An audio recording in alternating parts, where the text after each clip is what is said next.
মঙ্গলবারে আবার দেখবে, আজকে দেখেছে টিম করে দেখেছে, 10-12 জন ডক্টর দেখেছে, বলছে যে তোমাকে ধৈর্য ধরতে হবে, তুমি ধৈর্য ধরো, তুমি সুস্থ হবে।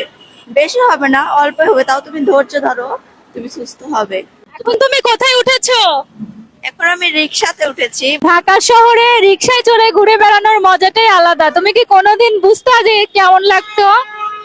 আমি তো আগে কখনো আসিনি ঢাকা শহরে, এসেছিলাম একবার প্রথম, সে এবার এসে ঘুরি নেই।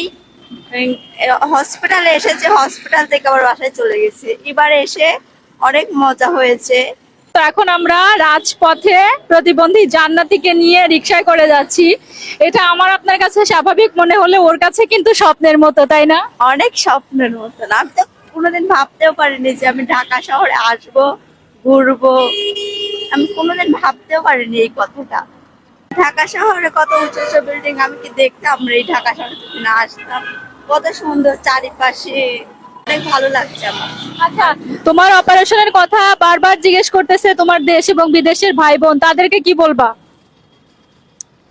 অপারেশন হবে, আপনারা টেনশন করেন না, আপনারা দোয়া করবেন যেন আমি সুস্থ হয়ে যাই, এইটুকুই আপনাদের কাছে। ডাক্তার যেহেতু আমাদের মুখের উপর এখনো না করে নাই এবং একবারের জন্য বলে নাই যে জান্নাতি সুস্থ হবে না, তো সেই ক্ষেত্রে আমরা কেন আশা ছাড়বো, হাল ছাড়বো বলেন?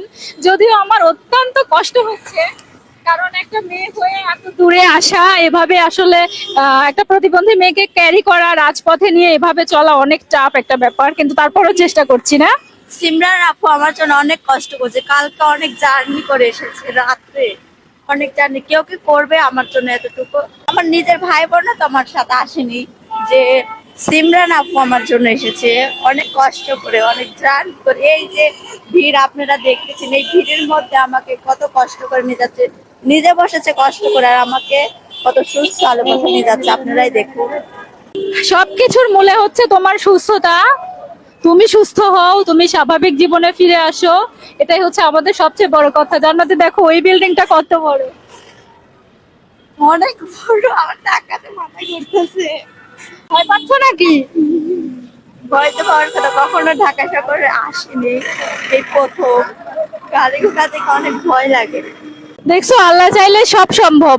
হ্যাঁ, আল্লাহর কাছে এই কামনা যে আমি যেন সুস্থ হয়ে যাই, আপনারা দোয়া করবে। আমার স্বপ্ন কি জানো? কি? তোমাকে সুস্থ করব, তারপর তুমি লেখাপড়া করবে, তারপর তোমাকে সেই ধুমধাম মহা ধুমধাম করে আমরা বিয়ে দেব। আলহামদুলিল্লাহ। তোমার বিয়েতে কিন্তু আমি নাচ গান করব। ওকে, সমস্যা নেই। হ্যাঁ, হ্যাঁ, অবশ্যই অবশ্যই দোয়া করবেন, আমি যেন সুস্থ হয়ে যাই, ভালো করে পড়াশোনা করতে পারি, এইটুকুই। আল্লাহ পাকের কাছে এটাই চাওয়া, যে আশা ভরসা নিয়ে এসেছি এবং এক বুক স্বপ্ন নিয়ে এসেছি, মেয়েটাকে সুস্থ পা নিয়ে বাড়ি ফিরবো। আল্লাহ যেন আমাদের সেই স্বপ্ন কবুল করে। প্রিয় ভাই বোন, আপনারা সবাই দোয়া করবেন, আমাদের সাথে থাকবেন, আমাদের স্টেট ওয়ার্ল্ড দেখবেন, আর অবশ্যই জান্নাতের আপডেটও আপনারা পেয়ে যাবেন।